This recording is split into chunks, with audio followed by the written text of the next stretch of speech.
Bonsoir à toutes et à tous, bienvenue. C'est bien parce que on est dans un climat quasi familial, on n'a pas besoin de hausser le ton.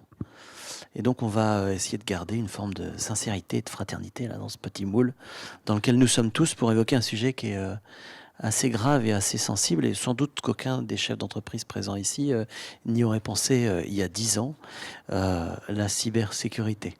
Voilà, c'était une fiction américaine il y a encore quelques années et c'est une réalité pour un certain nombre d'entreprises aujourd'hui.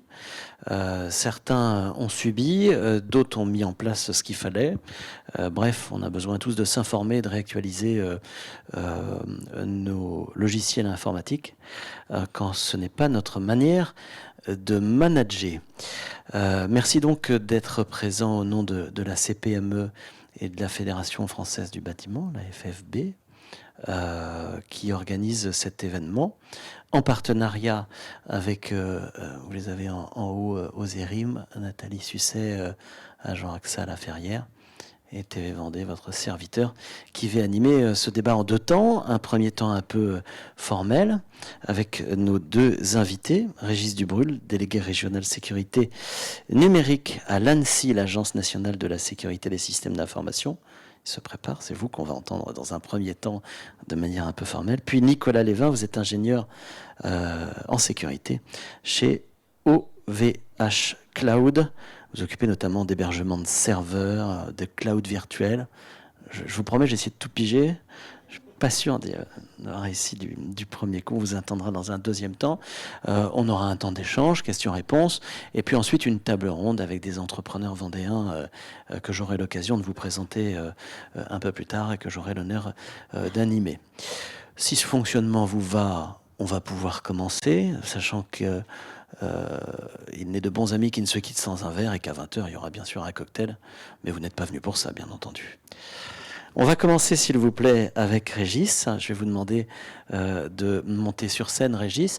Je rappelle d'abord que vous êtes en ce moment en ligne sur le YouTube de TV Vendée et sur le YouTube de la CPME également. On a défini un hashtag, ça fait très moderne, c'est hashtag cyberCPME. Je trouve ça rigolo, ça vaut ce que ça vaut, hein, qui va vous permettre d'interagir et puis de partager avec les uns et les autres les réactions que vous aurez tout au long de cette soirée. On remercie RCM aussi qui nous accueille au passage. Ça, j'ai fait tous les remerciements au début. Rassurez-vous, je recommencerai à la fin. Régis, je vous laisse. Vous, le délégué régional de l'Agence nationale de la sécurité des systèmes d'information. Merci Hervé, et je vais m'arrêter là parce que je vous laisserai remercier à la fin l'ensemble des organisateurs et des partenaires. Donc bonsoir à toutes et à tous. Je suis Régis Dubrul, donc le délégué régional de l'ANSSI, l'Agence nationale de sécurité des systèmes d'information. Et je vais vous parler de cybermenaces pendant 20 minutes. Donc je vais lancer mon chrono pour être à l'heure. Si jamais je dépasse, j'aurai un rappel à l'ordre. Donc je vais essayer de rester dans ce créneau horaire. Traditionnellement, chaque intervenant présente sa structure. Je vais être très rapide par rapport à l'ANSSI. Donc, on est une autorité nationale en matière de cybersécurité. On est rattaché au secrétariat général de la défense et de la sécurité nationale. C'est bon, j'ai pris ma respiration. En fait, on a un public prioritaire. Nos bénéficiaires, que sont les administrations, les collectivités territoriales et tout ce qui est OIV, OSE, organismes d'importance vitale et organismes de services essentiels. Ce sont des structures publiques privées qui sont critiques pour le fonctionnement de la nation. Une centrale nucléaire, il vaut mieux qu'elle se fasse, éviter qu'elle se fasse attaquer, cyberattaquer. Par rapport à ce public prioritaire, on a 3 missions. Une mission de défense, on va intervenir en tant que cyberpompier lorsqu'un de nos bénéficiaires est attaqué. Une mission de prévention, on va par exemple identifier des prestataires de cybersécurité qui vont pouvoir accompagner les entreprises pour sécuriser leur système d'information. Et une mission d'information et de sensibilisation, c'est dans ce cadre-là que je vais intervenir ce soir.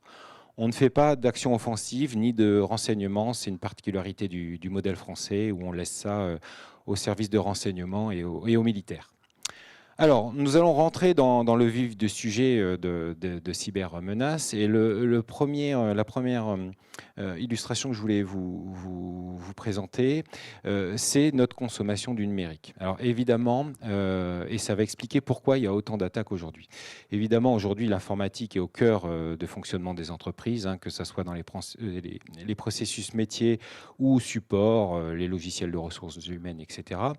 Mais ce qu'il faut bien comprendre aussi, c'est que vous, en tant que chef d'entreprise, éventuellement, vous êtes amène à fournir aussi de plus en plus de services numériques. Et donc, on doit faire face aujourd'hui à en fait tout un tas de solutions qui sont mises à disposition d'entreprises ou de clients, qui ont été conçues pas forcément par des spécialistes ou en tout cas des experts du numérique ou de la cybersécurité. Et donc, on se retrouve avec quand même de plus en plus de services numériques qui ne sont pas forcément sécurisés. Ce qui permet d'ailleurs aux attaquants de mener de plus en plus d'attaques. Effectivement, de plus en plus, pourquoi on retrouve de plus en plus d'attaques? Eh bien, parce qu'on constate une professionnalisation des attaquants. Alors, qu'est-ce qu'on entend par professionnalisation? Eh bien, vous avez d'une part des hackers qui sont spécialisés dans la primo-infection. Donc, concrètement, eux, leur job, ils vont se rémunérer à rentrer dans les systèmes d'information, les pirater, donc pirater un ordinateur, pirater un serveur, et ils vont revendre cet accès. Là, je vous partage en fait une copie d'écran que j'ai faite récemment sur le dark web, donc l'internet sombre qui permet l'anonymat des personnes qui naviguent sur cet environnement-là. Donc un hacker qui vend 2 accès VPN. Alors les VPN, ce sont des solutions qui permettent de sécuriser une connexion entre un ordinateur et une entreprise. Donc cet hacker, il a récupéré d'une manière ou d'une autre 2 accès VPN, donc les identifiants, logon, mot de passe, à une banque indonésienne et revend $100. $100, c'est rien. C'est rien. Donc voilà, vous avez des hackers qui soit trouvent par exemple une vulnérabilité, donc une faille dans un logiciel, ils vont scanner Internet, ils vont trouver 10 000 serveurs qui sont éventuellement vulnérables à cette vulnérabilité et vont revendre le lot de 10 000 adresses, donc de 2 000 machines qui sont vulnérables, ils revendent ça 5 000, 10 000 $. Comme ça, d'autres hackers, et vous allez voir, eux, ils vont acheter ça en masse, et ce qui va leur permettre de mener d'autres attaques. Parce qu'effectivement, vous avez, à partir des accès VPN, par exemple, l'accès à une vulnérabilité, enfin au système d'information. Encore faut-il avoir la compétence pour lancer un virus et ne pas se faire détecter.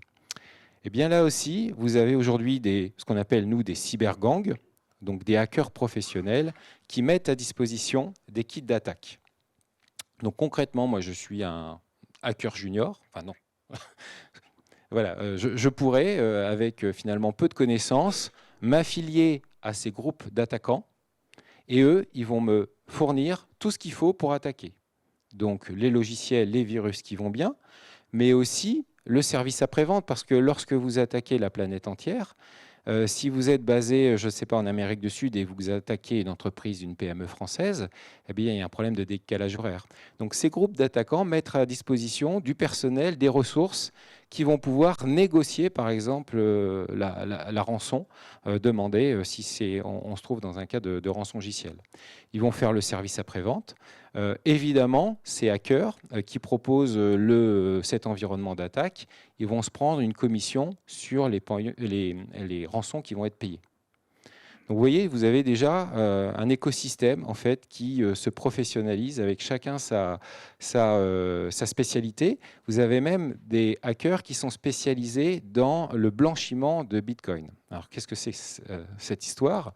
Donc quand vous payez une rançon, ce que je vous déconseille fortement, on pourra peut-être en reparler tout à l'heure, mais pour les entreprises qui payent les rançons, elles vont le faire généralement en crypto-monnaie, le Bitcoin, pourquoi pas.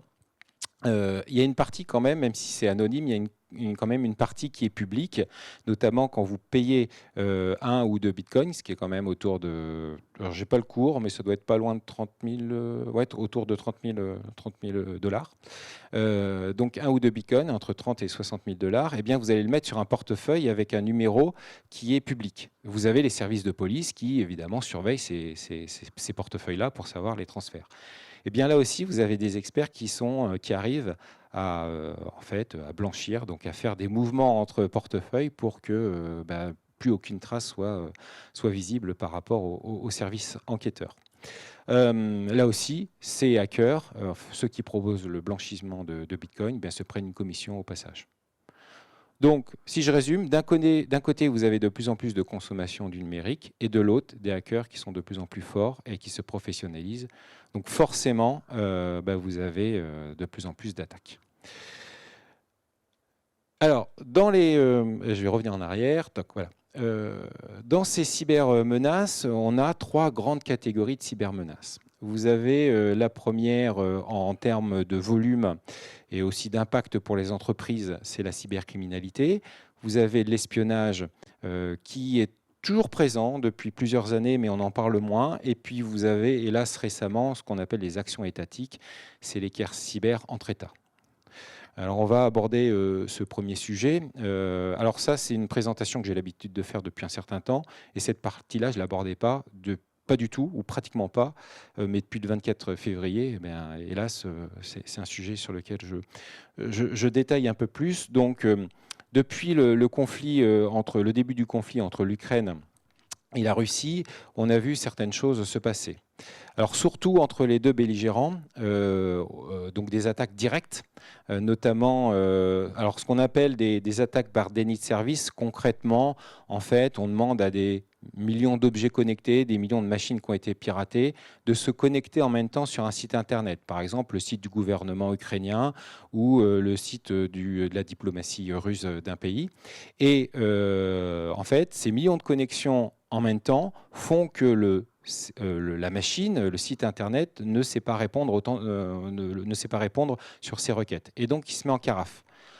Le site est indisponible. Alors, ça gêne, mais ce n'est pas très, très bloquant parce que généralement, ce type d'attaque, on sait le réparer au bout de quelques heures. Vous avez aussi ce qu'on appelle la défiguration de site internet. Donc, tout simplement, on prend la main sur le site internet et on change le contenu. Là aussi, c'est gênant, mais généralement, en quelques heures, on sait remettre le contenu original. Ce qui est plus gênant, c'est les tentatives d'intrusion sur les messageries électroniques pour récupérer de l'information et surtout pour diffuser des virus. Et les virus qui sont échangés aujourd'hui entre les belligérants, ce sont des virus plutôt méchants, du style Wiper. Concrètement, c'est des virus qui effacent tout, qui écrasent tout, avec pas de possibilité de récupérer les données, sauf si on a fait des sauvegardes. Et là, c'est une des bonnes pratiques, faire régulièrement des sauvegardes.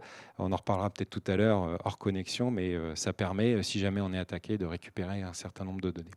Donc ça, ce type d'attaque, on en constate pratiquement quotidiennement entre la Russie et l'Ukraine. On n'a pas constaté à ce jour d'attaque directe sur le territoire national numérique. Par contre, ce qu'on peut constater et ce qu'on craint surtout aujourd'hui, ce sont les attaques indirectes. C'est-à-dire qu'on n'est pas directement visé, mais par contre, par rebond, parce que l'entreprise a une filiale en Ukraine, eh bien, elle subit aussi la propagation d'un virus. Cette situation, on l'a connue en 2017. Toujours en Ukraine, qui avait fait l'objet d'une attaque majeure d'un État. Bon, on devine qui a pu les attaquer en 2017. Et donc, beaucoup d'entreprises ont reçu un virus via la mise à jour d'un logiciel de comptabilité. Et ce virus se propageait dans les systèmes d'information ukrainiens. Mais du coup, comme il y avait des filiales étrangères sur le sol ukrainien, elles se sont pris aussi le virus. Et là où on a une pandémie mondiale d'un virus sur ce sujet.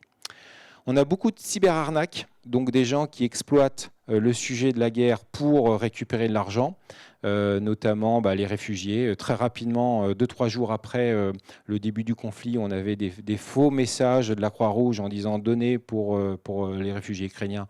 Évidemment, c'était de l'arnaque, hélas. Et puis, ce qu'on constate aussi, c'est qu'on a un écosystème informatique ou attaquant qui est assez divisé. Donc, vous avez des cybergangs russophones qui ont dit on va attaquer l'Occident. Vous avez des Ukrainiens qui ont dit on va attaquer la Russie. Et puis, c'est un peu la foire d'empoigne. Il y a des groupes, des cybergangs qui se sont déchirés. Il y a eu du code source qui a été mis à disposition. Enfin, il y a des choses un peu particulières et c'est un peu le bazar, entre guillemets. Et là, ce qu'on espère, c'est pas de se prendre une balle perdue et donc être victime d'une initiative d'un des deux camps. Par rapport à cette menace, ce que je peux vous conseiller, c'est de vous informer régulièrement sur le site de l'ANSSI. Donc, on a un site qui s'appelle si.gouv.fr et sur le site de l'ANSSI, vous avez un petit bouton alerte en haut qui vous amène vers notre centre d'assistance et d'alerte. Et là, vous aurez de la documentation, ou en tout cas les dernières informations concernant cette menace. Pour les informaticiens, d'ailleurs, on fournit ce qu'on appelle des marqueurs de compromission, donc des éléments techniques qui permettent éventuellement de repérer la menace. Autre type de menace, tout ce qui est lié à l'espionnage. Donc nous, chaque année, on publie des statistiques. Donc par rapport aux tentatives d'intrusion, on a noté entre 2020 et 2021 plus de 37% d'augmentation des intrusions. Donc ça, c'est une menace toujours présente. Hélas, les entreprises disent souvent on n'a rien à cacher, on n'a pas d'informations sensibles. Ce n'est pas forcément vrai. Déjà, vous avez de la donnée qui est toujours qui vaut de l'argent dans le dark web. Et puis, c'est assez facile finalement d'espionner une entreprise ou en tout cas de récupérer de l'information pour mener des attaques par ingénierie sociale. Alors, je ne vais pas détailler l'ensemble des icônes des services, j'aurais pas le temps. Hein. Mais concrètement, en fait, ce qu'il faut voir dans cette diapositive, ce sont tous les outils aujourd'hui mis à disposition des informaticiens, des hackers, pour récupérer de l'information sur les entreprises et les personnes en source ouverte. Ce qu'on appelle l'OSINT, c'est la recherche en source ouverte. C'est-à-dire que voilà, on laisse tellement de traces dans le numérique qu'il y a des gens qui mettent à disposition des outils. La plupart du temps, les outils sont gratuits pour aller récupérer de l'info. Donc si demain, moi, je veux vous cibler, j'utilise une combinaison de plusieurs de ces outils. Je vais récupérer votre adresse mail, je vais récupérer éventuellement vos habitudes, éventuellement des sujets d'intérêt, quel logiciel vous allez utiliser et par exemple me faire passer pour une société, la société éditrice d'un logiciel en disant je suis le service après-vente, je sais que vous avez des problèmes avec notre logiciel. Tout le monde a toujours des problèmes avec les logiciels, donc je vais taper dans le mille. Et je vais vous forcer à installer un logiciel malveillant. Donc l'espionnage, c'est quand même une menace bien réelle. Maintenant, ce n'est pas la menace qui fait le plus de dégâts aujourd'hui, ce n'est pas la menace avec le plus de probabilité. Aujourd'hui, la menace la plus importante, c'est tout ce qui est lié à la cybercriminalité. Vous avez donc tout ce qui est piratage de comptes, tout ce qui est faux ordres de virement, on en parlera peut-être tout à l'heure, mais vous avez surtout les rançongiciels. Donc les rançongiciels, ce sont les virus qui se déploient sur l'ensemble du système d'information et qui vont tout bloquer. Et là, une fois que vous êtes tout bloqué, ça peut durer longtemps. D'ailleurs, si je m'adresse là aux chefs d'entreprise, est-ce que vous êtes déjà posé la question de ce que vous allez faire si vous n'avez plus d'informatique pendant une semaine ou 10 jours? Est-ce que vous pouvez faire toujours fonctionner votre entreprise? Est-ce que vous n'allez pas être obligé de mettre la clé sous la porte? Quand je parle de 7 à 10 jours, généralement, c'est le temps moyen pour récupérer, pour commencer à faire repartir les applications critiques. Et ce temps, il est toujours long et il est pratiquement incompressible. Alors souvent, d'ailleurs, dans les attaques, un chef d'entreprise qui n'est pas préparé, il va voir son service informatique, puis il dit je sais que vous êtes les meilleurs, donc dans 48 heures, c'est réglé. Toc, toc, ça ne se passera pas comme ça. Il y a le temps de l'investigation, il y a le temps de la remédiation. Si vous ne savez pas, par exemple, par où sont passés les attaquants, ça ne sert à rien de faire repartir le système. Une anecdote, il y a un peu plus d'un mois, j'ai accompagné un éditeur de solutions pour PME, TPE, qui se trouve en Anjou, qui était victime d'un rançongiciel le lundi matin. Heureusement, ils avaient des sauvegardes, donc ils ont restauré les sauvegardes. Ils ont rallumé le service le lundi après-midi, et puis le lundi soir, ils sont partis. En fait, ils n'avaient pas cherché à savoir si les attaquants étaient encore dans la place. Non seulement ils étaient dans la place, donc rebelote, ils ont tout chiffré, mais en plus, ils avaient laissé les sauvegardes connectées. Donc les attaquants, ils ont dit, ils s'adaptent, hein. Ils sont sympas. Ils ont tout effacé les sauvegardes, détruit les sauvegardes avec ce fameux wiper. Donc mardi matin, plus rien. Plus de sauvegarde, plus rien. Drame. C'est vraiment enfin, je ne sais pas si on aura des témoignages de victimes, c'est vraiment un drame. Là, justement, voilà, un cas de figure. Alors évidemment, on n'a pas le nom, je ne veux pas donner le nom de la victime parce qu'il n'y a pas d'intérêt à pointer du doigt telle ou telle entreprise, mais ça, c'est un cas classique d'une belle PME qui pensait avoir mis en place des systèmes de sécurisation, mais qui se doutait bien quand même qu'il y avait un risque parce qu'ils ont pris une cyberassurance. Et fort heureusement parce que l'impact quand même métier a été très dur, hein, puisqu'ils ont fermé en fait leurs 3 sites de production. Le site français pendant 2 semaines sans produire. Ils avaient un site en Chine et en plus ils ont cumulé attaque plus pandémie. Donc là, ils ne pouvaient même pas se déplacer sur le site de production en Chine. Donc en Chine, ils ont été bloqués cette semaine. 120 personnes forcées à faire du télétravail pendant un mois. Le coût évalué, alors ce n'est pas le coût de la rançon, hein, parce qu'ils n'ont pas payé la rançon, mais le coût évalué entre le manque à gagner de la production et l'investigation, donc le temps passé par les experts pour faire repartir le système, le coût est évalué à 1 million, sur un chiffre d'affaires de 100 millions. Heureusement qu'ils avaient une cyberassurance. Et heureusement aussi que c'est un business sur lequel ils avaient très peu de stock en flux tendu. Donc, ils ont pu délivrer quand même leurs clients grâce au stock. Alors, d'autres... je regarde le temps, je pile poil. D'autres exemples aujourd'hui de compromission, c'est tout ce qui est phishing.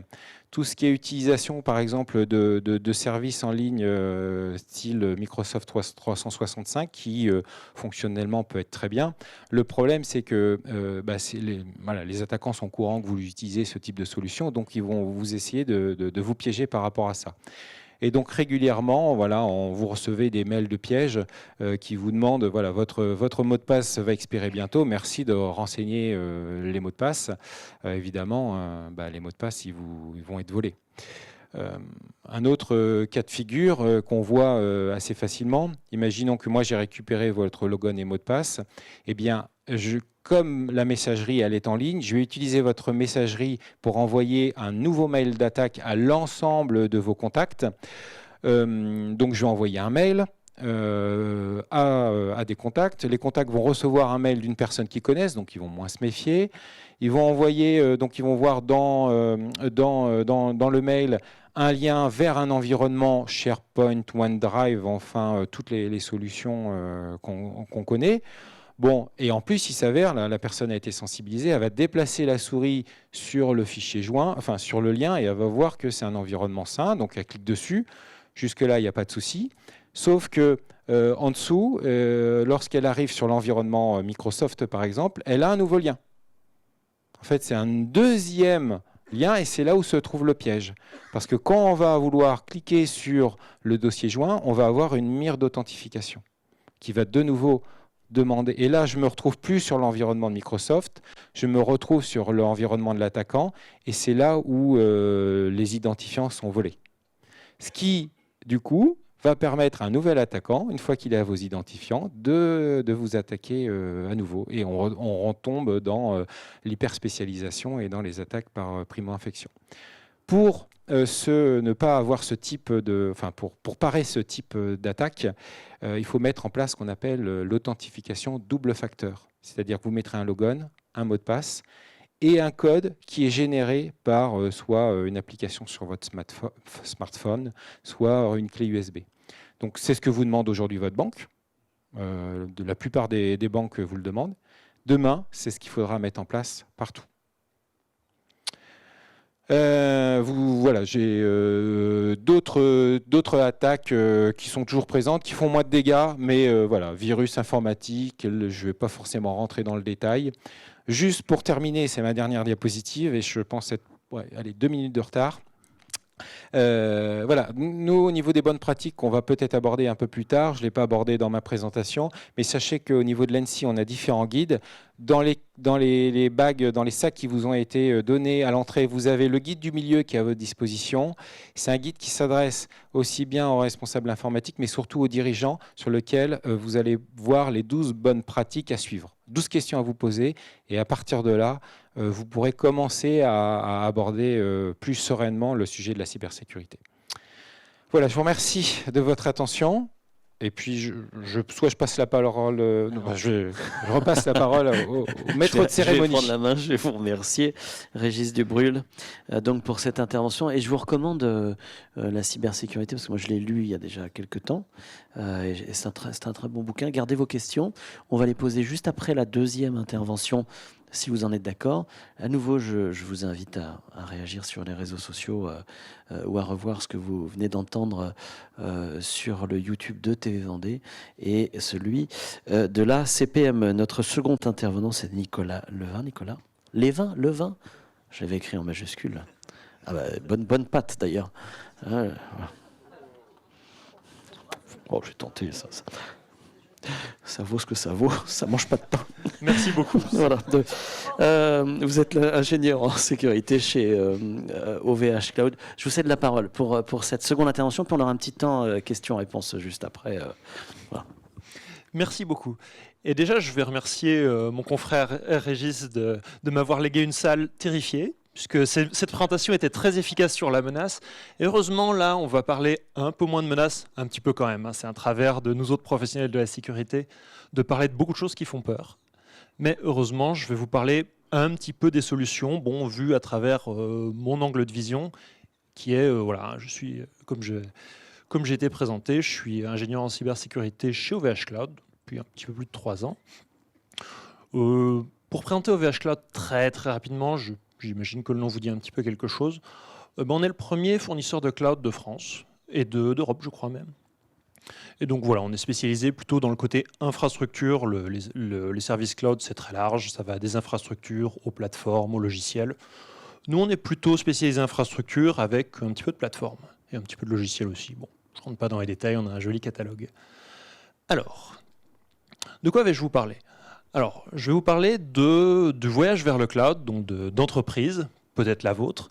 D'ailleurs, tiens, posons-nous un petit peu cette question.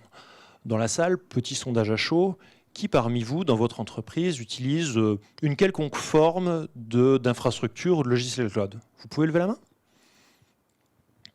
Oh, une bonne majorité, à vue de nez, un bon 70%. Bon, même si c'est chez les concurrents, c'est pas grave, on vous en veut pas. Donc du coup, je vais en déduire en toute bonne foi qu'il y a 70% d'entreprises qui utilisent du cloud et 30% de timides. Alors,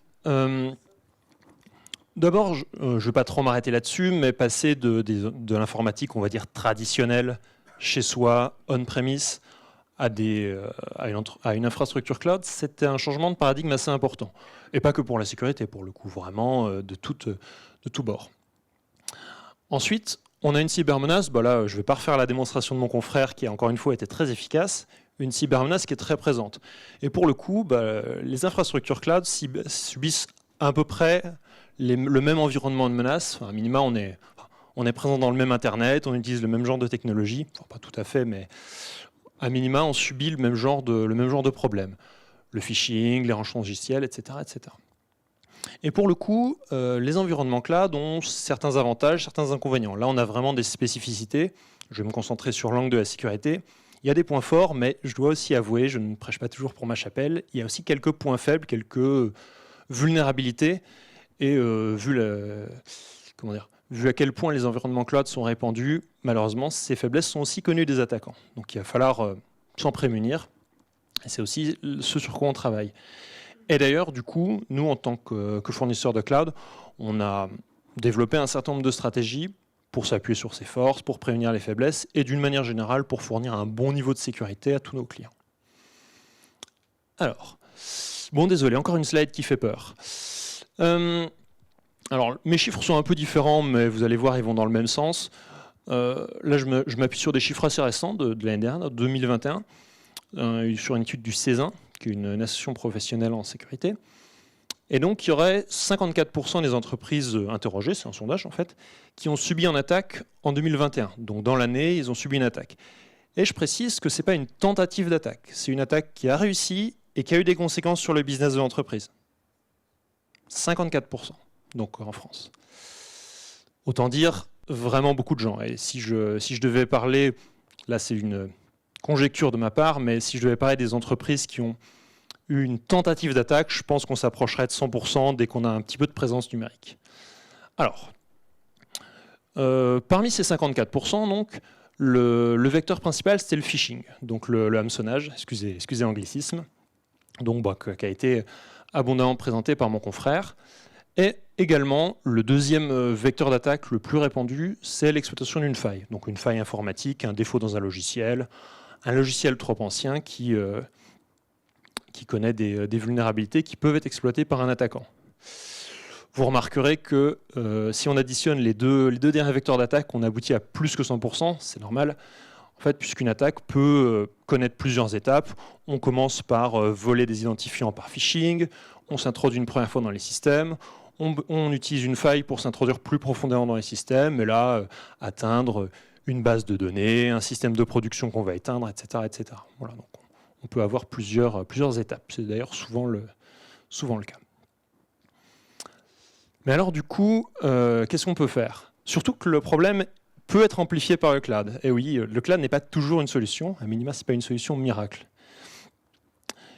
Je vais d'ailleurs développer 4 points qui me semblent importants sur des aspects là où le cloud peut vous apporter des risques nouveaux. Alors, en premier lieu, le cloud, c'est complexe.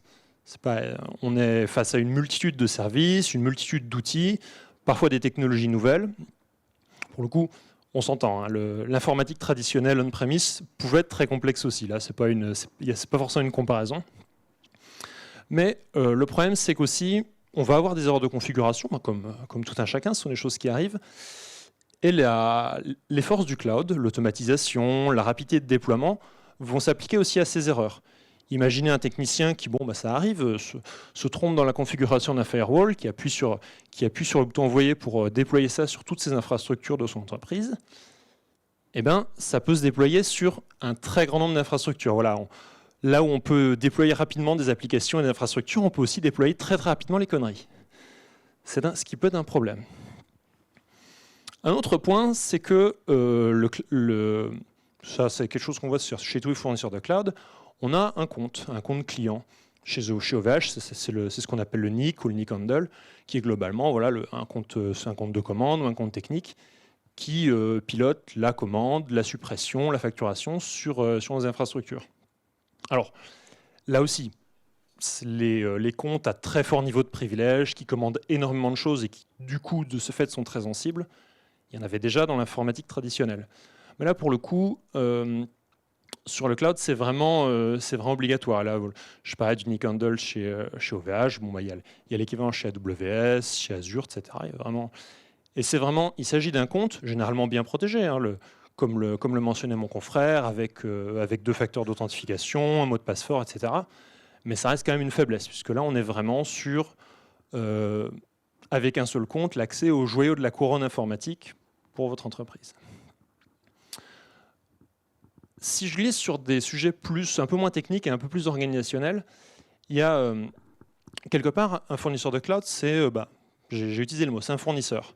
Et donc, si votre entreprise utilise un fournisseur de cloud, bien, il y a un partage de responsabilités qui se fait. Forcément, le fournisseur de cloud va vous fournir des infrastructures, et après, peut-être qu'il va s'occuper de la sauvegarde, mais peut-être pas, ça dépend de l'offre qu'on prend, et peut-être qu'il va s'occuper de la mise en place de pare-feu, de sa configuration, mais encore une fois, peut-être pas, ça dépend des offres.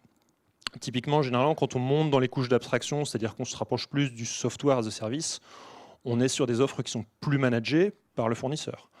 Et à l'autre extrémité du spectre, côté infrastructure, ce que nous on fait plus par exemple, on est plus dans la fournisseur dans la fourniture de serveurs qui vont être entièrement gérés par le client. Voilà. Donc il y a une bonne compréhension qu'il faut avoir en tant que client d'un service cloud de que fait le fournisseur et que fait pas, qu'est-ce qu'il ne fait pas.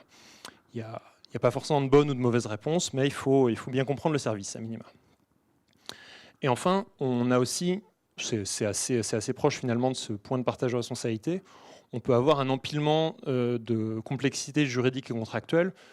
A fortiori, quand on multiplie les fournisseurs, puisque quand on était typiquement sur une formule un peu plus traditionnelle, quand on était pas forcément avec une informatique chez soi, mais avec un infogéreur, on avait un infogéreur, a priori, qui gérait tous les aspects de l'informatique.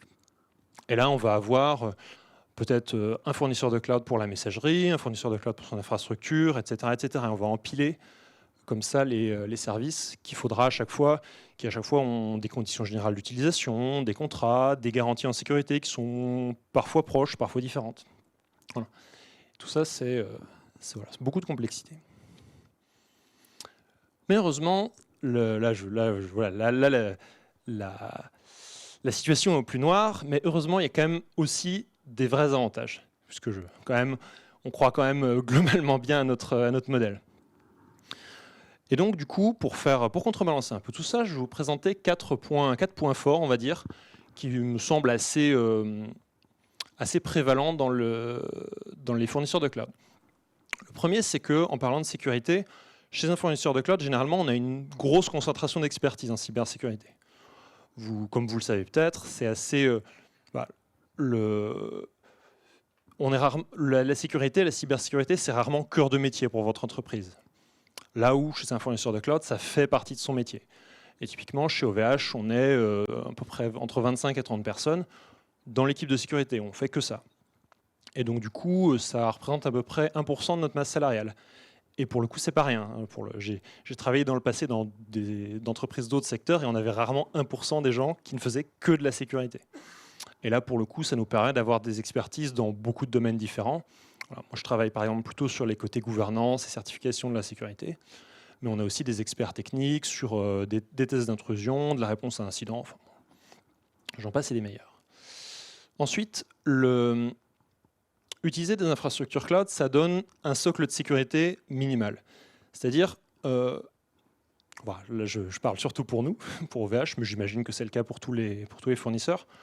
Quand on vous fournit un serveur, quand on vous fournit un service, il y a un niveau de sécurité minimal. Il y aura toujours les configurations qui sont à jour, les logiciels de base qui sont à jour. Après, on le remet dans les mains des clients. Entre guillemets, après, ils en font ce qu'ils veulent. Peut-être qu'ils ne vont pas le maintenir à jour. Mais à minima, quand on leur livre, il est en état de sécurité. Et un autre point, c'est que du coup, comme on fournit des services cloud avec un catalogue assez étendu, on donne aussi accès à des solutions de sécurité. Donc je vais détailler un petit peu par la suite. Mais par exemple, mon confrère parlait de déni de service. On a des briques d'anti-déni de service, donc des serveurs qui sont spécialisés dans le filtrage de ce genre d'attaque, qui sont déployés par défaut. Et ça, pour le coup, c'est une brique de notre infrastructure. C'est pas en option. Et enfin, à relier d'ailleurs avec ce point d'outils de sécurité, on peut aussi utiliser les forces des services cloud, c'est-à-dire la rapidité de déploiement, la flexibilité à déployer des changements, pour déployer des nouveaux outils de sécurité, se maintenir à jour, s'assurer qu'on a des logiciels à jour, etc., etc. Donc voilà, là je vous ai dit un peu des généralités, on va dire, sur les services cloud. Je vais zoomer un petit peu sur quelles sont nos stratégies, qu'est-ce qu'on met en place pour s'assurer que on livre à nos clients un niveau de sécurité optimal. Je vais me concentrer sur 4 points, sur les 4 points. Alors, sur ces 4 points, sur lesquels je vais zoomer un par un. Alors, le premier, c'est d'appliquer une approche industrielle et à grande échelle de la sécurité. Là où il s'agit vraiment, c'est assez simple en fait. Quelque part, des principes d'ingénierie qu'on utilise pour livrer notre service de cloud, on les applique également à la sécurité. On utilise ce que nous on appelle de l'automatisation de la sécurité, c'est-à-dire s'assurer que les bonnes configurations, les bonnes pratiques, et même en fait les processus organisationnels soient le plus automatisés possible. Voilà. Comment je pourrais dire, nous, équipe de sécurité, on donne des templates à nos équipes pour que les bonnes pratiques soient appliquées, les bonnes configurations, et après, libre à eux, évidemment, de les modifier et de les appliquer à leurs produits. Mais en tout cas, il y a vraiment une idée que, par défaut, la sécurité soit intégrée.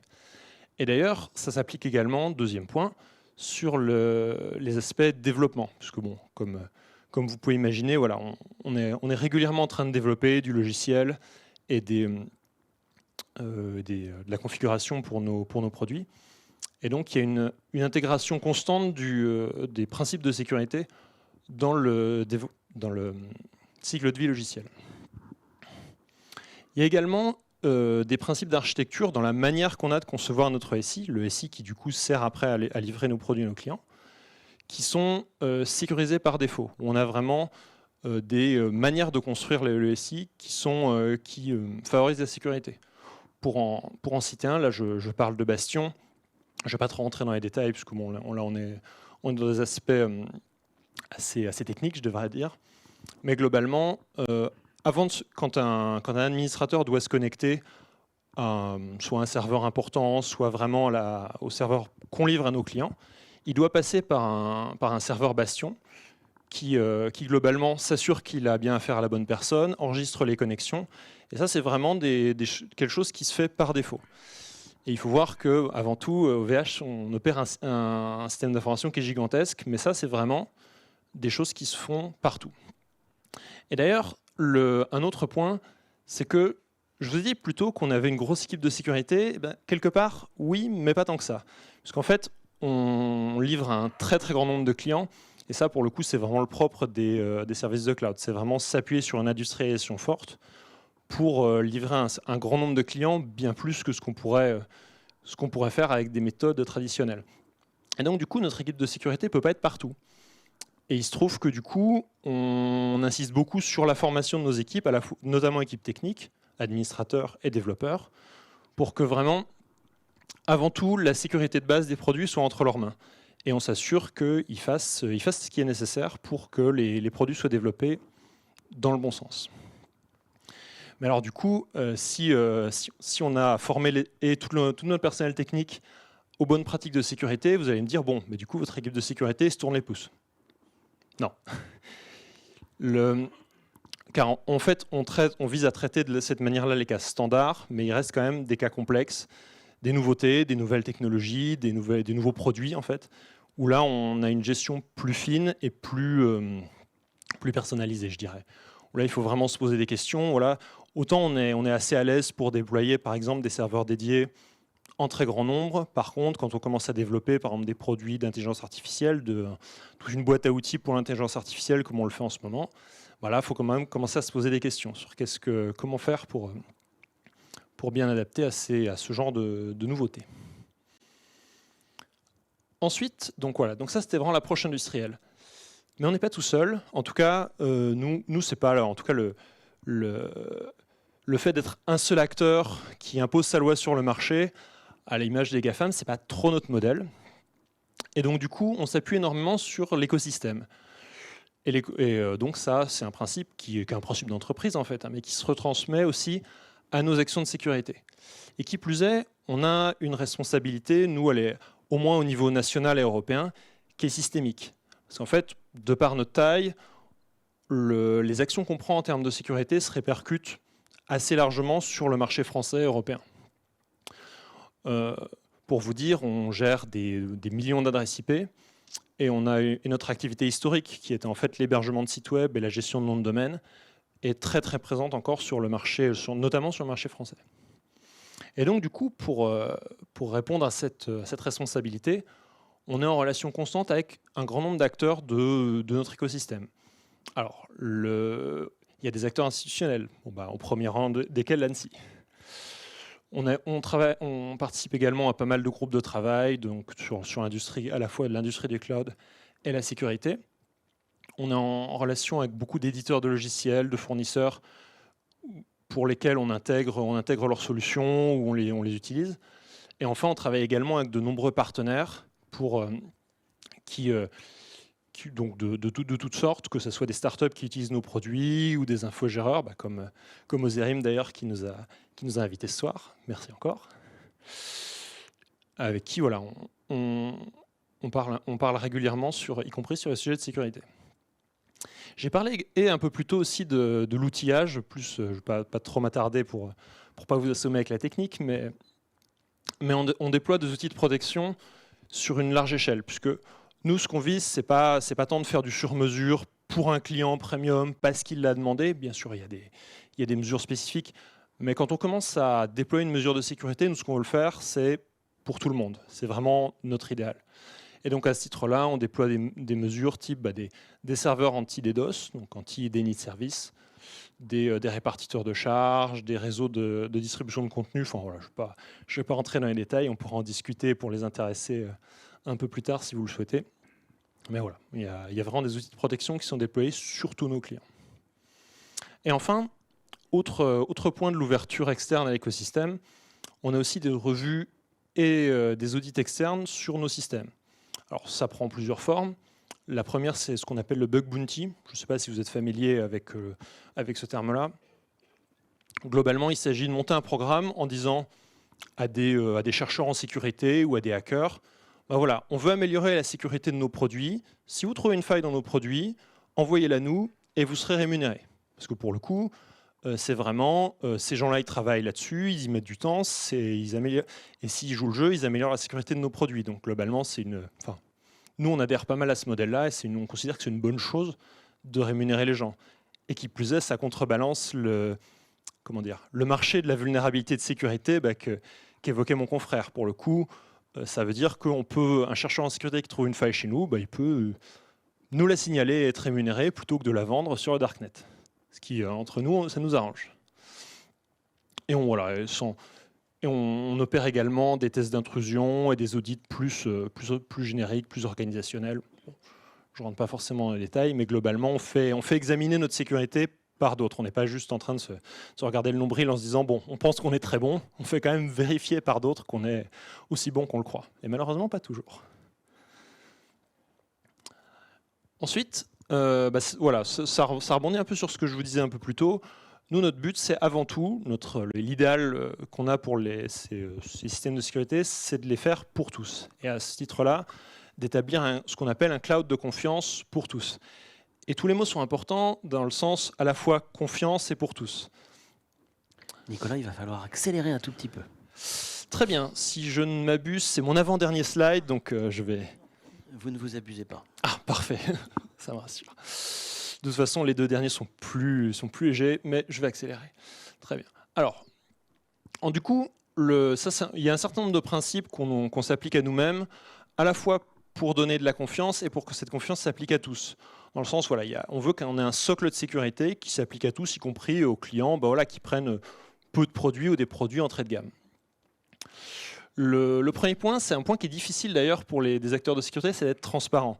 Et je vous le dis, voilà, en tant que professionnel de la sécurité, on est vraiment tendu entre l'envie d'inspirer confiance et d'expliquer ce qu'on fait, un peu ce que je fais ce soir, et de ne pas donner trop d'informations à d'éventuels attaquants, puisque comme l'a expliqué mon confrère, les attaquants sont toujours à l'affût d'informations sur les vulnérabilités. Donc c'est un équilibre qu'on essaye de trouver.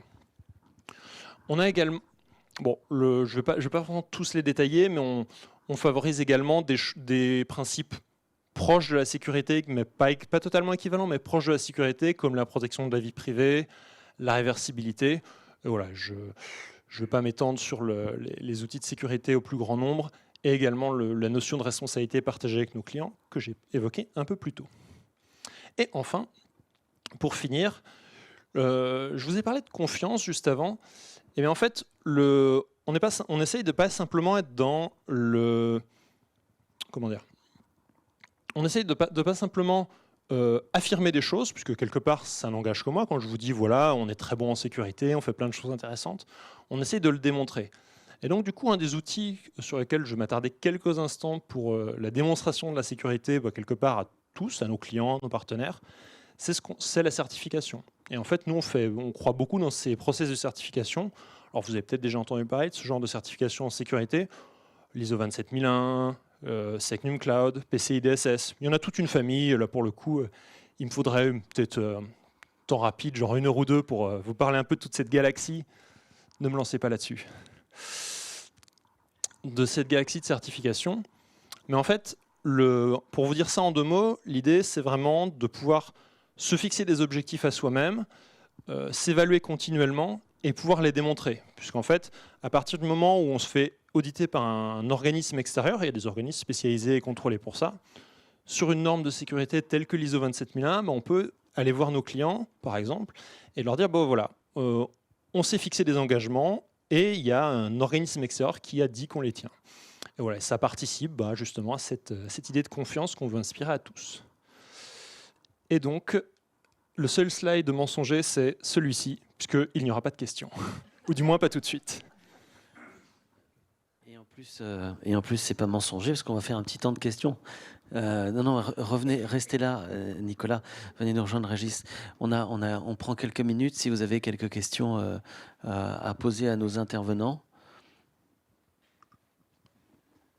Mohamed est à la manœuvre. On a une première question là-bas, oui.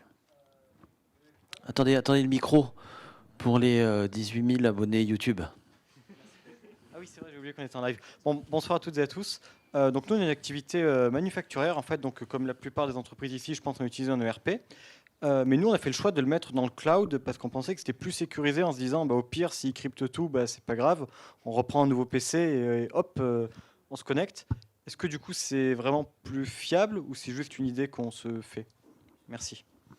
L'un ou l'autre. Alors, c'est effectivement une solution. Il y a mon confrère de VH Cloud, Nicolas, effectivement, fait une belle démonstration de tous les services de sécurité que le cloud peut apporter. Et c'est vrai que l'expertise, c'est très important. Parce que dans l'entreprise, on ne peut pas avoir cette expertise-là en matière de cybersécurité. Et donc, le fait de faire appel à des prestataires extérieurs qui ont un grand volume et qui industrialisent, c'est pas mal. Par contre, il y a un sujet qui a été abordé, c'est la relation de confiance et la relation de service. C'est-à-dire que c'est votre responsabilité d'interroger votre fournisseur d'hébergement ou de fournisseur de RP en disant qu'est-ce que vous avez mis en place pour vous assurer de la sauvegarde, de la sécurité. Si par exemple vous avez des labellisations, parce que vous n'êtes pas un expert en cybersécurité, donc c'est compliqué pour vous de savoir si votre prestataire vous raconte la messe ou pas. Donc c'est pour ça que c'est toujours très intéressant de demander si la société, enfin l'hébergeur ou la société qui s'occupe de cet ERP, elle a une certification ISO 27001, si elle est dans un environnement Secnum Cloud, donc qui a un label de l'ANSI sur le niveau de sécurité. Voilà. Je ne sais pas si tu as un complément, mais... Nicolas? Non, honnêtement, vous avez très bien répondu à la question. Effectivement, comme je disais, un fournisseur de cloud, ça va à peu près à coup sûr vous fournir le minimum. Il n'y aura pas d'erreur de débutant, ou a priori ce fournisseur de cloud ne serait plus en activité aujourd'hui. Par contre, effectivement, il faut lire le contrat, il faut lire les clauses contractuelles, il faut se renseigner sur effectivement son niveau de certification, le niveau de confiance qu'il va vous apporter. Et rien ne vous empêche de demander un audit et de faire un audit par une société tierce qui va, dans un cadre bien défini, souvent contractuel, vérifier que tout ce que votre prestataire vous a expliqué ou vendu, c'est bien réalisé.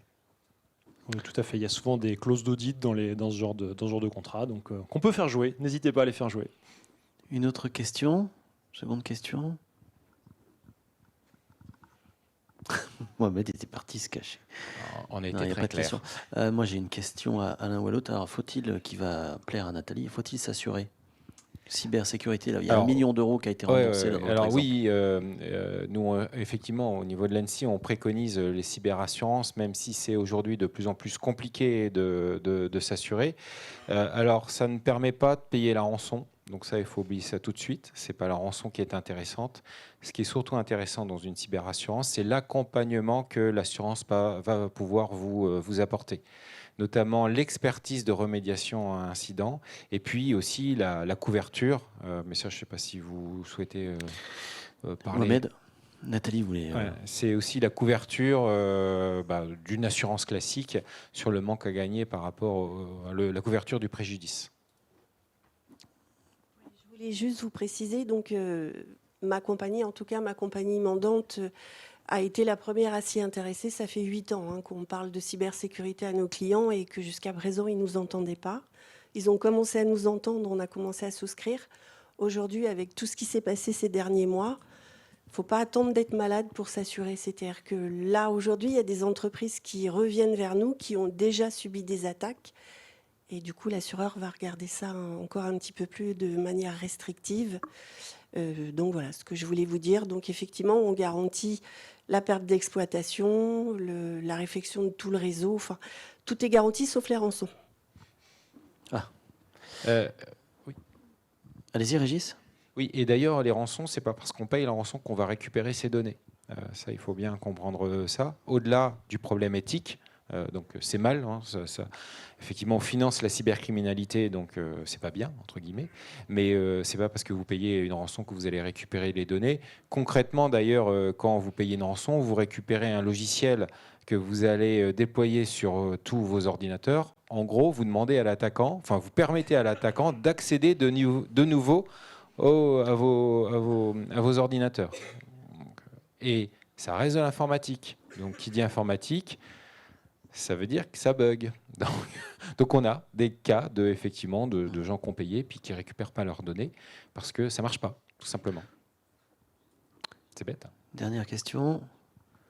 Allez-y. Mohamed arrive. Bonsoir à toutes et à tous.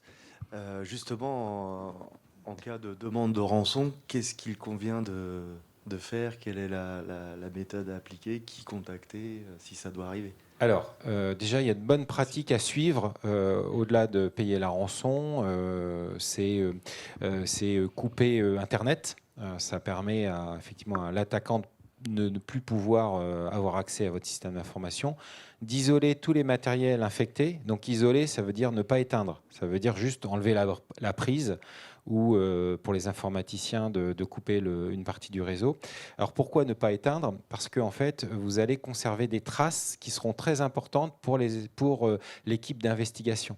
C'est grâce à ces traces qu'ils vont pouvoir trouver par où sont passés les attaquants. Et donc, ça va vous permettre de colmater les brèches et de repartir avec une confiance plus importante. Après, il faut déposer plainte. Ça aussi, c'est important.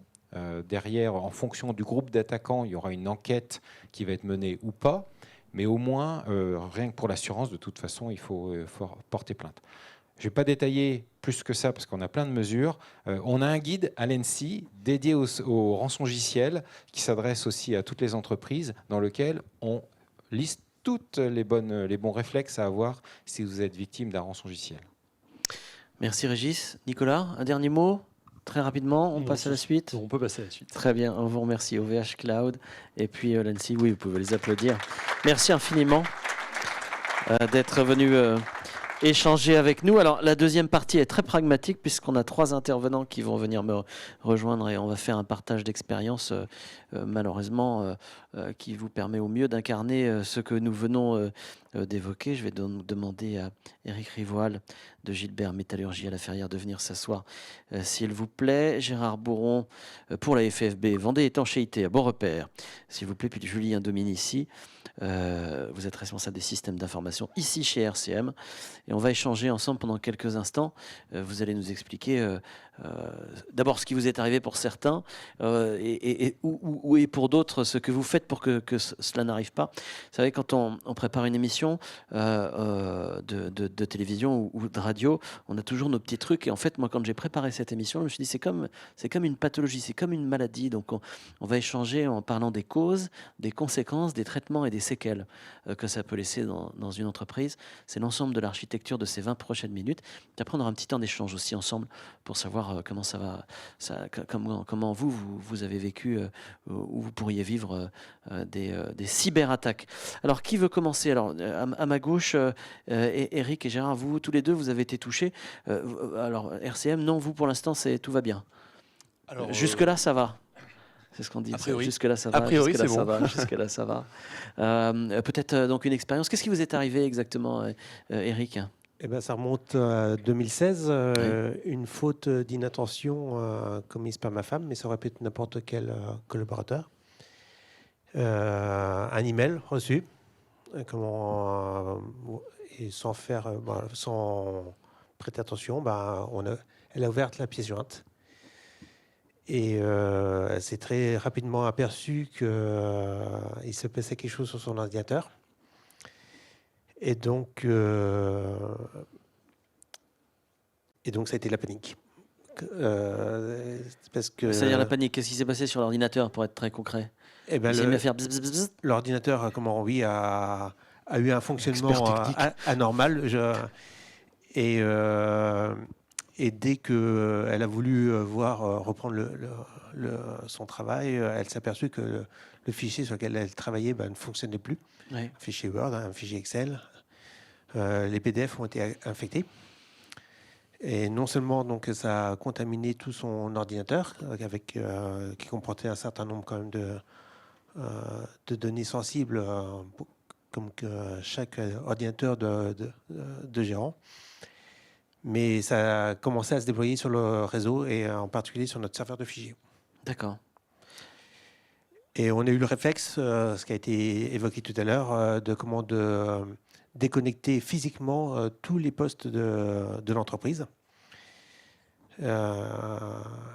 Et c'est ce qui nous a laissé le temps après d'appeler à l'aide. Oui. Alors, on va revenir après sur le sujet.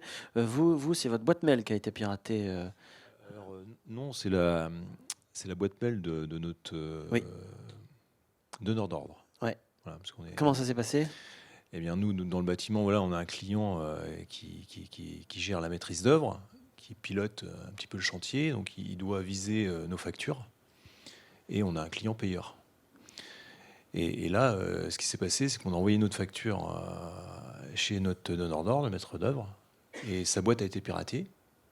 Donc le pirate a récupéré notre facture, changé notre RIB, a renvoyé notre facture modifiée au donneur d'ordre en insistant. Enfin, il a mis notre adresse, il avait bidouillé notre adresse mail, donc il s'en est pas aperçu, le maître d'œuvre.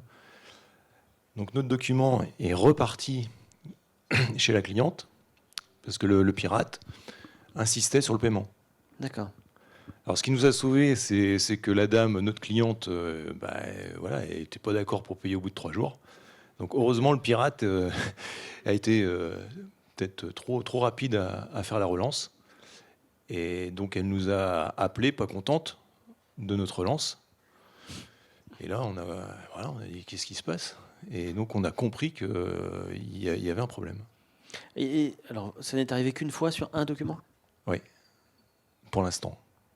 Par contre, on s'est aperçu qu'on recevait des factures qui étaient litigieuses.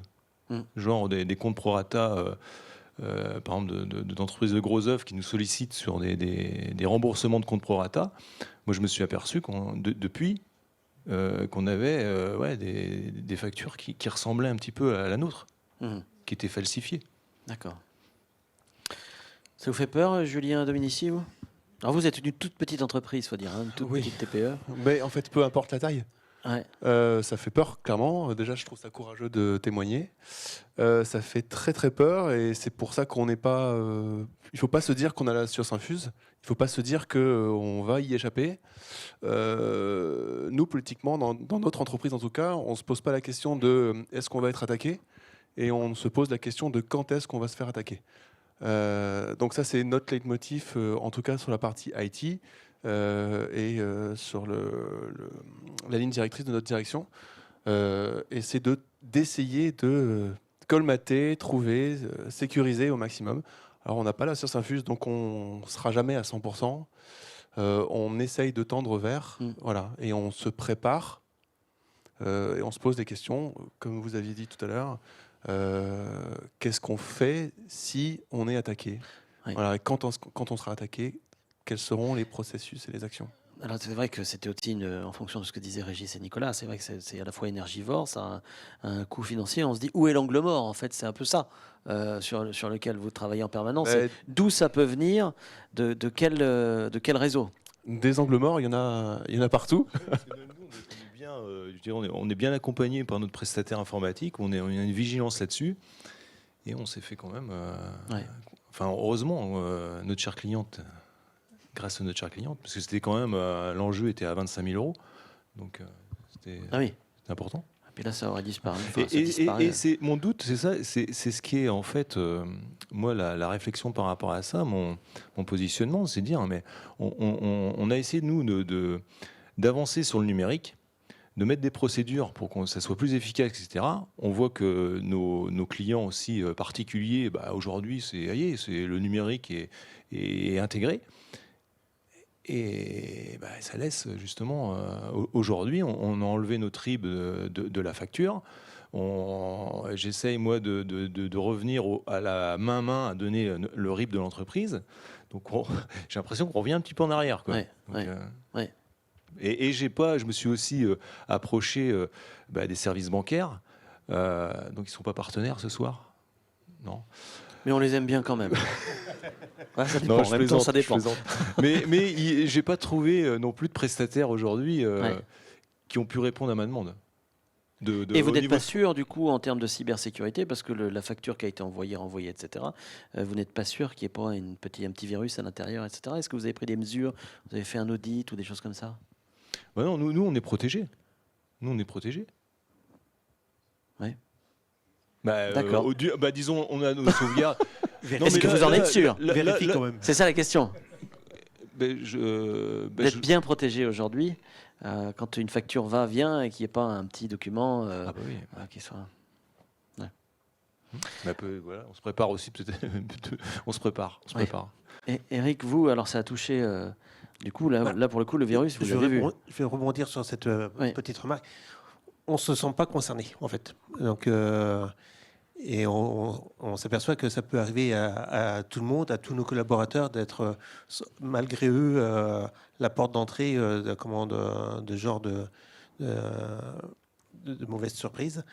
Et donc, moi, c'est bien, c'était ma femme, donc je ne pouvais pas les licencier, mais voilà. mais ça a servi. Je vais pas trouver de blague. Hein. Ça a permis d'être très instructif pour l'ensemble de la société. D'accord. Et donc, parce que voilà, tout le monde est, en tout cas, personne n'est à l'abri de ce genre d'inattention. J'ai reçu il y a peut-être un mois un email en disant Eric, tu n'as pas facturé ta prestation avec une pièce jointe. Bon, c'était très tentant de faire une facture de plus, sauf que je connaissais pas la société qui me demandait de lui faire une facture. Donc, je les ai appelés et du coup, leur ordinateur, un petit peu comme avait eu son ordinateur piraté à 14h. Donc ça se diffuse très rapidement dans les carnets d'adresses et même au-delà. Alors on va revenir juste sur le process. Vous avez débranché, mais comment vous avez redémarré le système? Alors le fait d'avoir débranché nous a permis à notre prestataire de nettoyer un par un tous les ordinateurs du bureau d'études. Donc comme ça va affecter que les fichiers Office et PDF, ça n'avait pas affecté les fichiers métiers type AutoCAD et tout ça. Et donc, du coup, mes dessinateurs ont dessiné, mais offline, déconnectés, et ont pu continuer à produire du dessin. Et ça, dans la journée, dès le lendemain soir. Voilà. Après, donc, on a regardé aussi nos sauvegardes. Et donc là, on s'aperçoit qu'on a de bonnes et de moins bonnes surprises. Oui. Donc, il y avait un certain nombre de fichiers qu'on a récupérés. L'ordinateur de ma femme déjà beaucoup moins. Et on s'est aperçu que le logiciel de comptabilité qui était sauvegardé tous les soirs, en fait, ça faisait un certain nombre de fois que la sauvegarde était défaillante. D'accord. Et donc, du coup, on a dû remonter à la sauvegarde annuelle. Et donc, on a perdu 4 mois de saisie. Ah oui, 4 mois de saisie. Donc, alors, heureusement que c'était le logiciel de compta parce que il n'est pas dans la chaîne de production, mais c'est quand même un coût énorme. Ouais. Alors, on parle de coûts. Est-ce que vous avez évalué le préventif? Combien ça coûte le préventif pour RCM? Si on parle de préventif, c'est-à-dire nous, l'IT chez nous, c'est 1% du chiffre d'affaires. Ouais. Et la part de sécurité dans ces 1%, c'est à peu près 15%. D'accord. Donc c'est un gros montant, mais parce que l'entreprise aussi est importante et les conséquences pourraient être dramatiques pour Oui. beaucoup de monde, en tout cas chez nous. Donc on met beaucoup d'actions en place. On a une multitude d'outils, beaucoup d'outils. On ne sait jamais si on en fait assez, si on en fait trop. Trop, peut-être pas, mais voilà. On fait des audits régulièrement. On fait des pen tests, on fait des red teams. Donc des red teams, c'est qu'on paye une société pour nous attaquer et après on analyse les conséquences. On fait beaucoup, et ça c'est, je pense, une des choses que la plupart des petites et moyennes entreprises devraient et doivent, c'est un devoir de faire, c'est sensibiliser les utilisateurs en faisant des petites campagnes de phishing, des faux phishing. C'est pas quelque chose qui coûte très cher. Avec les salariés, vous voulez dire? Ouais, bien sûr. De faire des faux phishing, des faux emails, pour les sensibiliser, faire des mini formations. Alors, ça plaît pas à tout le monde parce que ça fait des mails en plus, mais nous, on le fait par exemple à notre échelle et clairement, on a drastiquement baissé le nombre de clics potentiellement dangereux. Donc, on arrive à le mesurer. Et quand on le fait pas pendant 6 mois, on l'a fait aussi. On s'est arrêté de le faire et on s'est rendu compte derrière que le taux de clic remontait énormément. Donc, c'est du bon usage et tout le monde peut se faire avoir. Je me suis déjà fait avoir sur nos propres faux mails. Non mais on n'est jamais à l'abri. On n'est jamais à l'abri. Bien sûr. C'est d'abord de la bonne pratique, mais c'est pas inné. Est-ce que chez RCM, le nomadisme, le télétravail, tout ça, ça fait peur? Parce qu'en termes de cybersécurité... Alors ça fait pas trop peur parce on est des garagistes. Et que le télétravail, pour des garagistes, ça n'existe pas beaucoup. Donc c'est très faible. Chez nous, ce nomadisme-là, donc pas de souci avec ça. Alors j'ai parlé des causes, des conséquences, du traitement et puis des séquelles. Vous m'avez dit, vous avez dû refaire une sauvegarde complète. Ça a un coût tout ça? Oui, c'est un coût. C'est beaucoup de temps. Il y a des pertes qui ont été de fichiers irrémédiables parce que des fois, dans ce qu'on veut récupérer, on fait une croix dessus parce que ça coûterait trop cher pour peut-être des fichiers qui n'en valent peut-être pas la peine. Donc, oui, c'est un coût. Et c'est un ralentissement complet de l'entreprise, en tout cas. Oui. On a dit ne pas payer. Est-ce que le donneur d'ordre, vous-même, vous avez pensé un jour, à un moment, vous avez dit il faut payer, ou le mail n'a pas été payé de toute façon, jamais c'est venu à l'ordre du jour? Non, après on a repris contact avec la cliente et on lui a renvoyé la facture, notre facture. Ouais. C'était un problème de RIB, le bon RIB. Nous, c'est perturbant parce que justement, ça nous a remis en cause aussi au niveau de notre procédure où on voulait aller très loin dans la numérisation des choses.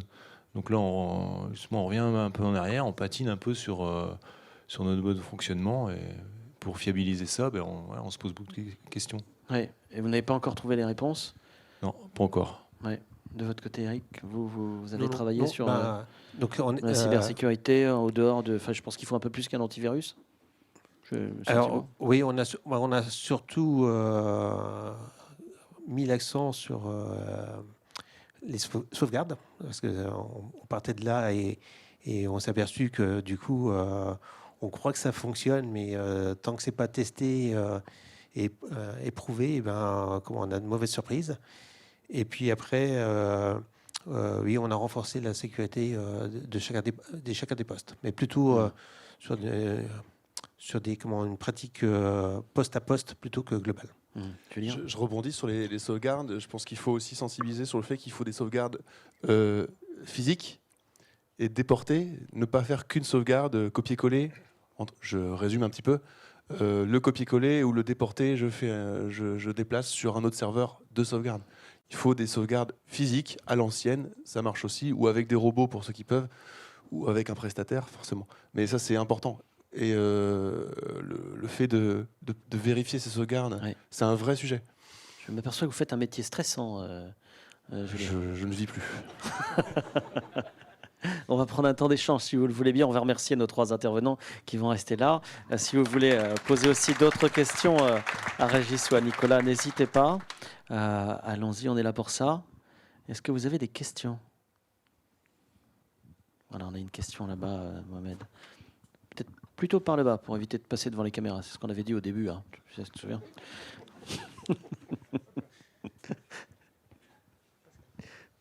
Bonjour à tous. C'est plutôt un témoignage en fait, parce que j'ai aussi été hacké en fait il y a quelques années, et donc c'est arrivé par un email dans une petite. Enfin, j'ai 4 petites entreprises, dans une petite entreprise. Tout s'est bien passé, on n'a rien vu, et le lundi matin, tout était crypté, et donc on n'avait plus la possibilité de travailler. La rançon n'était pas élevée du tout, elle était moins de 5 000 €. Donc on se pose quand même la question, on se dit 5 000 € pour tout récupérer, on peut se mettre à travailler rapidement et c'est peut-être pas mal, mais bon, après, comment est-ce qu'on rentre ça dans la compta, ça je ne sais pas. J'ai bien aimé au tout départ ce que vous avez dit. En fait, quand je me suis installé il y a 30 ans, je me suis posé la question avec qu'est-ce qui était important pour mon entreprise si jamais j'avais plus d'électricité. Donc je suis aussi garagiste. Si j'ai pas d'électricité, pas de pont, pas de cabine de peinture, et donc pour moi c'était hyper important. Et donc j'avais vu avec l'EDF pour être réparé dans les 4 heures, quoi. Et là en fait c'est la même chose pour l'informatique maintenant. Et donc ça c'est quand même très important. Et donc comme j'avais des sauvegardes chez moi, mon serveur était chez moi, j'avais les 2 serveurs plus dans le cloud. Et donc, j'ai pu appeler mon informaticien, qui est un artisan de l'informatique, parce que moi, j'y comprends rien, j'y connais rien du tout. Et j'ai un peu l'impression quand même que c'est beaucoup d'argent à la clé, et donc on ne sait pas à qui se fier. Et donc, il a remis ça en route assez rapidement. Ça a duré 3 jours, et ça m'a coûté dans les 2 000 à 3 000 €. Et donc, on a pu reprendre le travail. Et ce que je voudrais dire, c'est que ça m'a servi. Ça m'a servi à mieux protéger mon entreprise, et ça m'a servi à mettre pas mal de verrous. C'est-à-dire que aucun salarié ne pouvait aller sur un site d'alcool, par exemple, parce que j'avais un petit problème d'alcool dans mon entreprise. Et donc, comme ça, pas de sujet. Sur les sites voilà, pareil. Et donc, c'était beaucoup plus... ça m'a servi à ça. Et dernièrement, il y a un de mes collaborateurs qui a tout détourné en passant par la Wi-Fi, et donc a tout mis sur son propre... et donc un matin, j'ai quelqu'un qui est arrivé, comme il n'éteignait rien sur son ordinateur, on s'est rendu compte qu'il avait tout déporté sur son... Et donc il avait craqué notre sécurité à nous, et donc on a fait passer un huissier, et le gars, il n'est plus chez moi, quoi.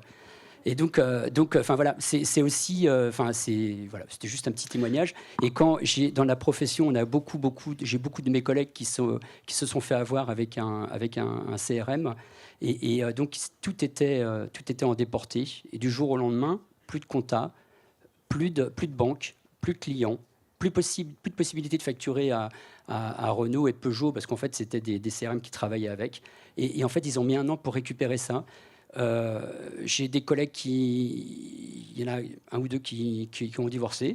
Il y en a un il était limite de suicider, parce qu'en fait il n'avait plus rien, il comprenait rien, quoi. Et donc c'est quand même très très grave. Et quand vous dites de faire confiance tout au cloud, moi j'aime bien aussi la solution du garagiste, de faire aussi confiance à vos anciens systèmes. Je pense qu'il faut avoir les 2, quoi. Voilà. Merci pour ce témoignage.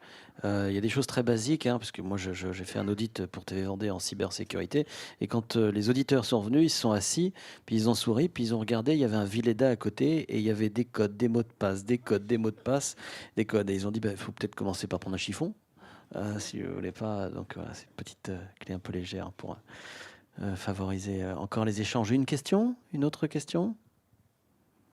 Sinon, on est absolument parfaitement dans les clous, Mohamed. Un autre témoignage, bien sûr. Par exemple, la présidente de la CPME. Qui m'est arrivé il y a 2 mois. Voilà. D'accord. Donc, moi, c'est... Pardon. D'accord. Donc, moi, je voulais témoigner parce qu'effectivement, notre entreprise, alors on ne s'est pas fait hacker. On recherchait un container d'occasion pour entreposer du matériel. Et donc, on est allé voir ce qu'il y avait en offre sur Internet. Donc, on est tombé sur une entreprise avec pignon sur rue qui faisait des containers, dont des containers d'occasion, parce que c'était une occasion qu'on recherchait. Donc, on a eu la proposition chiffrée, avec évidemment, puisqu'on n'était pas client dans cette entreprise, à payer avant livraison. Donc, il y avait un RIB. Donc, on a payé. On a envoyé le virement, 1 900 €. Mais tout avait été repris, le nom de la personne responsable, et c'est les noms qui correspondaient, tout correspondait.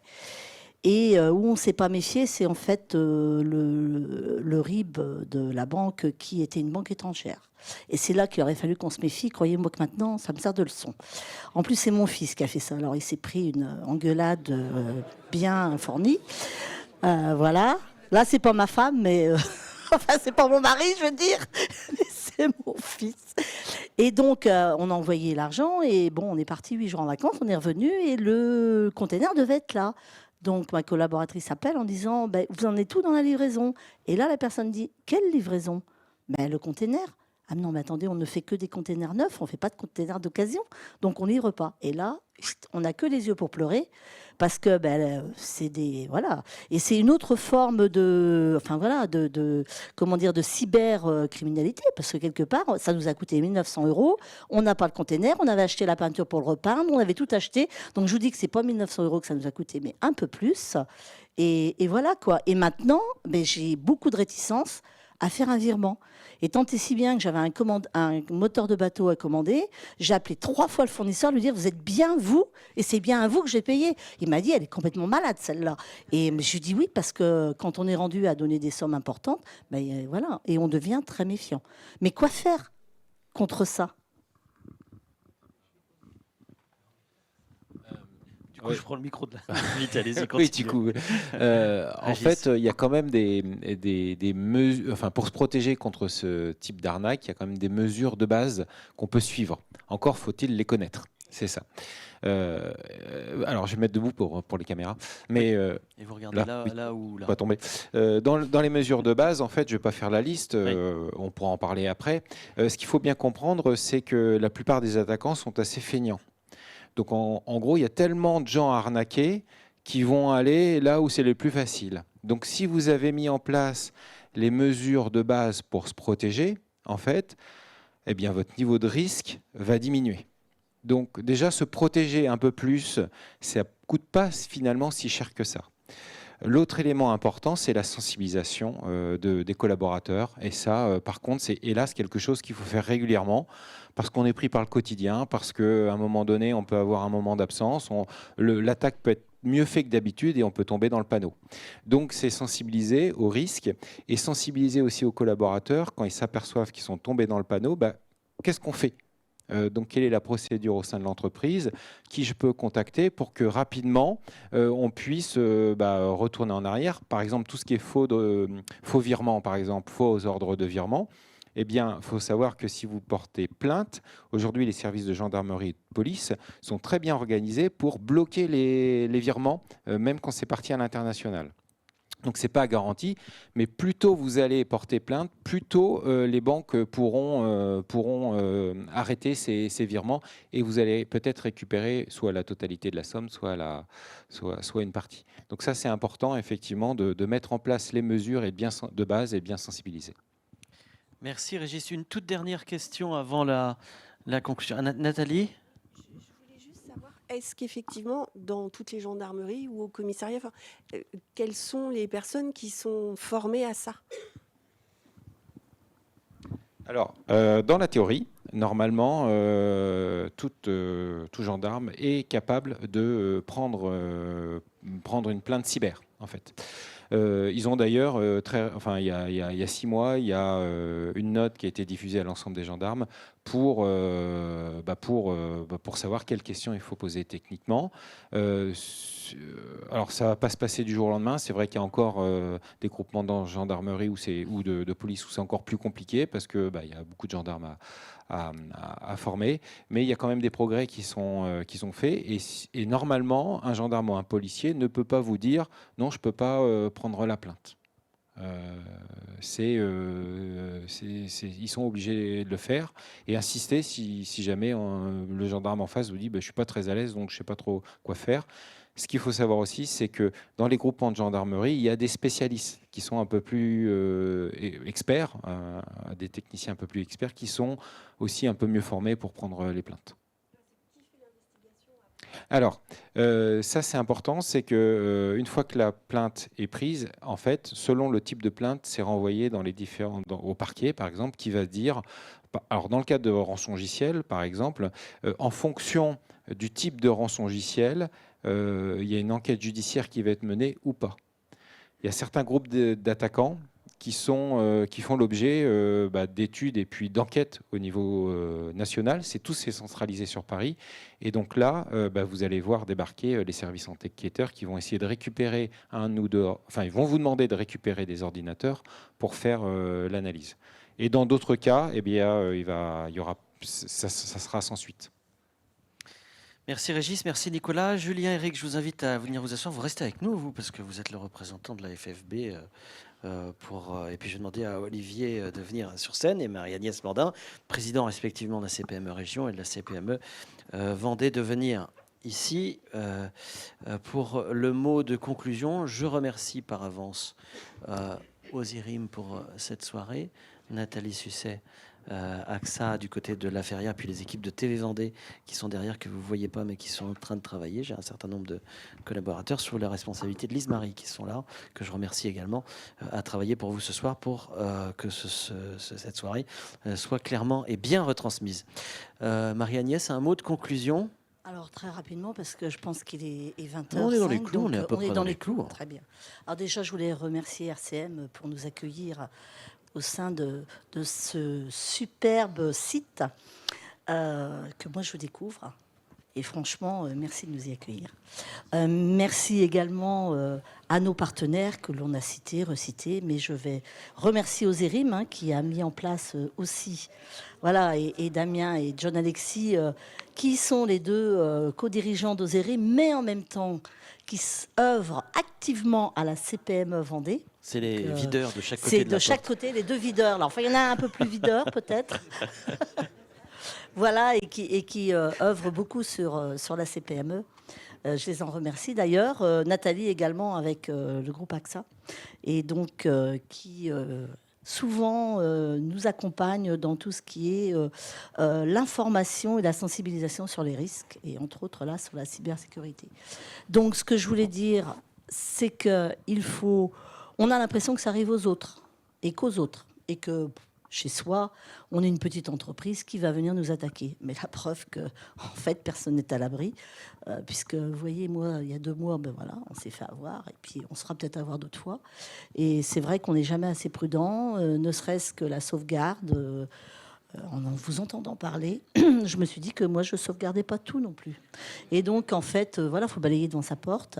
Et ce n'est pas la première fois que je viens à une sensibilisation sur la cybersécurité, mais quand on rentre, on retourne dans le quotidien, et puis on oublie un petit peu, je pense que je ne suis pas la seule, et on oublie un petit peu voilà, tous les enseignements que l'on a pu entendre. Et je pense que vous avez raison, il faut sensibiliser, resensibiliser. Et... Voilà ce que je voulais dire. Et puis merci, mais je vais passer la parole à Olivier pour ça, mais merci à l'équipe de la CPME Pays de Loire, et donc qui, dans le cadre de Winum, financé par la région des Pays de Loire, permet de pouvoir organiser ce type d'événement. Voilà. Merci Marie-Agnès. Olivier ? Bonsoir à tous. Merci Marie-Agnès pour ce petit mot sympathique pour nos collaborateurs de la CPME des Pays de la Loire. Alors il y a Joy qui est là-bas, qui se cache derrière la caméra, et puis il doit y avoir Jean-Joseph aussi juste à côté, puis évidemment ceux de Vendée que je salue chaleureusement. Alors ils vous ont préparé un super document.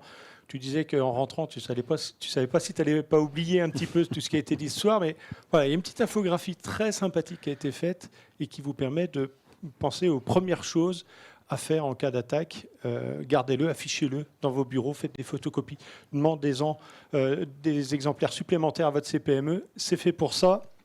Et la CPME, elle est là pour vous accompagner justement sur tous ces tracas du quotidien.